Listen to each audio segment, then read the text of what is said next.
দেখো দিদি, আমাদের মতন লোকেদের এইভাবেই চলে, এইভাবেই চলে যায়। শোনো ঐতিহ্য, আমি মনে করি তোমার ভেতর একটা সৎ মানুষ বাস করে। আর কিছু না হোক, সেই মানুষটা কাউকে ছুঁয়ে কথা দিলে সেই কথাটা রাখবে বলেই আমি বিশ্বাস করি। আর আমার এই পৃথিবী ছেড়ে চলে যাওয়ায় যদি তোমার কোনো আপত্তি না থাকে, তাহলে অবশ্য এই বিষয়ে আমি আর কথা বাড়াবো না। ঠিক বুঝলাম না। তুমি আমাকে ছুঁয়ে কথা দিয়েছিলে, যেই কথাটা তুমি রাখবে। আজকে সেই ছুঁয়ে কথা দেওয়ার কোনো দাম তোমার কাছে নেই।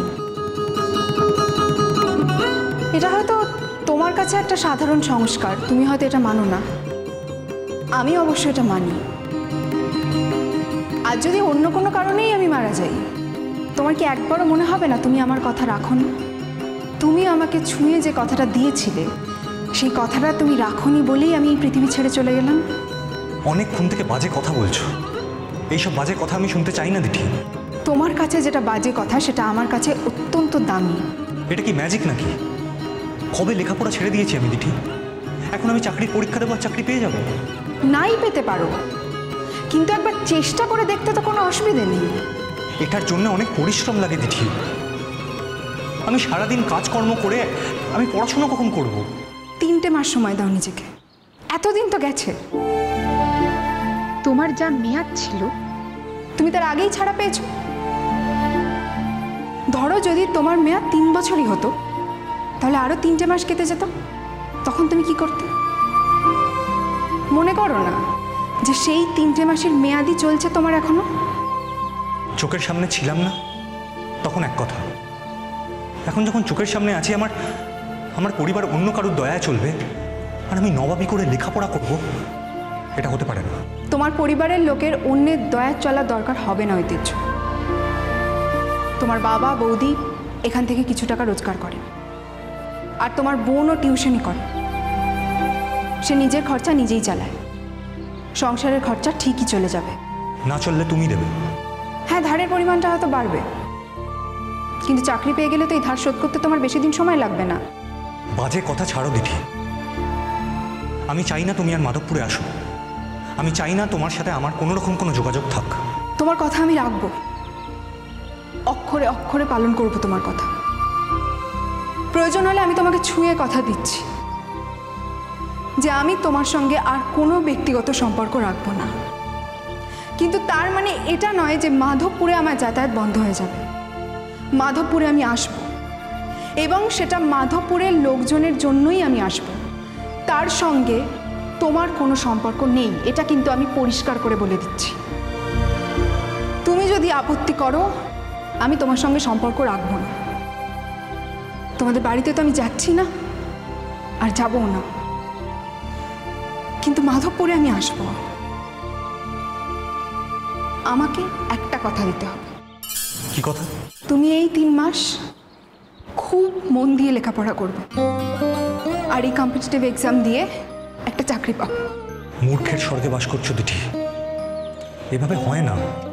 হয়তো আমি মূর্খই, মূর্খ না হলে কি কি? কিছু না, 3টেই তো মাস ঐতিহ্য। 3টে মাস পড়াশোনা করে এই পরীক্ষাগুলো দিয়ে দাও, তারপর তুমি গাড়ি চালাও, চায়ের দোকান দাও, যা ইচ্ছে হয় তোমার করো, আমি কিচ্ছু বলতে আসবো না।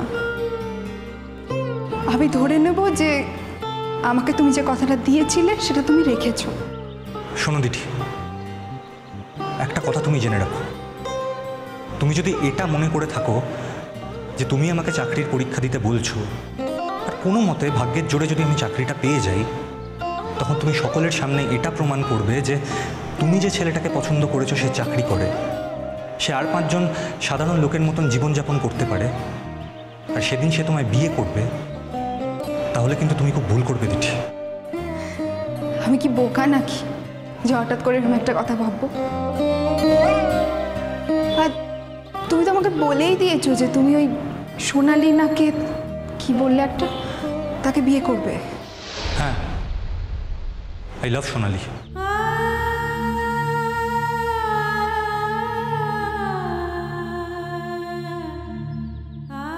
বাহ, ভালো তো, খুব খুব ভালো কথা। এটাও কিন্তু আমি তোমায় কথা দিলাম দিঠি, আমি সোনালীকেই বিয়ে করব। তুমি চাইলে কিন্তু আমি তোমার বিয়েতে অ্যাক্টিভলি পার্টিসিপেটও করতে পারি, কিন্তু আমি চাইলে তুমি এই পরীক্ষাটা দিতে পারো না। বারবার কেন এক কথা বলছো দিঠি? আমি যদি চাকরিটা পাই আমি তো তোমার কাছে থাকবো না, আমি তো তোমার কাছে ফিরবো না, আমার কাছে তো অন্য কেউ থাকবে, আমার জীবনে তো অন্য কেউ আসবে, তাতে তোমার কি হবে? ও, আমি তাহলে আমার ব্যক্তিগত লাভের জন্য তোমাকে পরীক্ষাটা দিতে বলছি, এইটা মনে হলো তোমার? না হলে কি?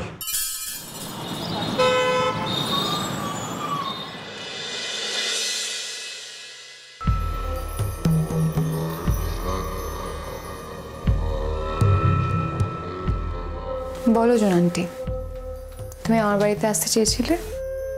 হ্যাঁ, আমি এক্সপেক্ট করেছিলাম কি যে কেউ যদি নাও যায় তুমি অন্তত আমাকে দেখতে যাবে। ও বাড়িতে আমাকে কেউ ভালো না বাসলেও তুমি তোমাকে ভালোবাসতে। আমি একবার দুবার ভেবেছিলাম যে যাব, তারপর নানা ঝামেলা আর হয়ে ওঠেনি। তুমি রিঙ্কাকে ডিভোর্স দিয়ে দিয়েছো? আমার আর কিছু করার ছিল না জন আন্টি। রিঙ্কা তো আমার সঙ্গে থাকতো না, রিঙ্কা থাকতো বম্বে, আর কলকাতায় এলে ওই অনার বাড়িতেই পড়ে থাকতো, সেখানে তো আমি আর কিছু করতে পারিনি। কিন্তু এত সহজে তুমি রিঙ্কাকে ছেড়ে দিলে? এই তো বাড়িতে এখন ধুম চলছে। কিসের? কি বলবো বলো, রিঙ্কার বিয়ে, একটা বিধবা মেয়ে তাকে বিয়ে করছে।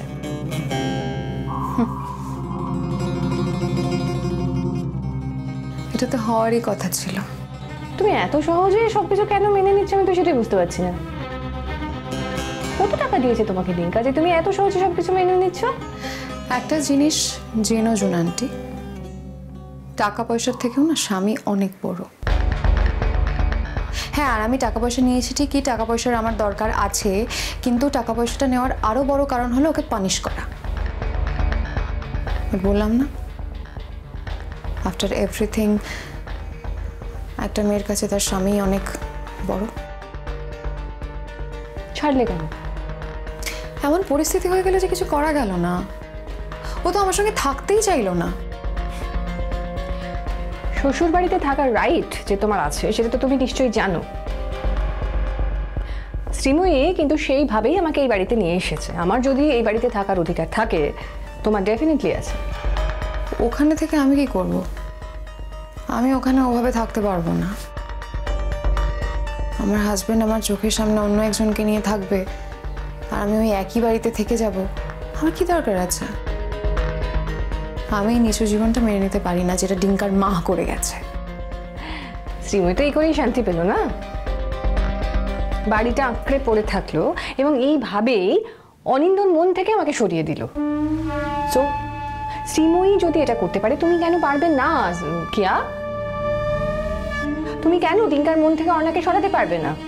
বাই আন্টি, তোমার ঘটনার থেকে না আমার ঘটনাটা অনেকটা আলাদা। ডিঙ্কা অর্ণাকে নিয়ে মুম্বাইতে চলে যাবে, আর মুম্বাইতে গিয়ে তো আমি ডিঙ্কার সঙ্গে থাকতে পারবো না, সে অধিকারটা আমার নেই। তো আমি এখানে থেকে কি করব? রিয়েলি কিয়া, তুমি এই বিয়েটা হতে দেবে? That's what you want? আমার খারাপ লাগছে, আমাকে ওরা জোর করে বিয়েতে ইনভলভ করেছে, আমার কোনো ইনভলভ হওয়ার ইচ্ছাই ছিল না, বাট বলছে যে তুমি সবেতে ইনভলভ থাকো। আমার খুব খারাপ লাগছে, কারণ আমার একটা কনফ্লিক্ট হচ্ছে না, আমি তো বিয়েটা মেনে নিতে পারছি না।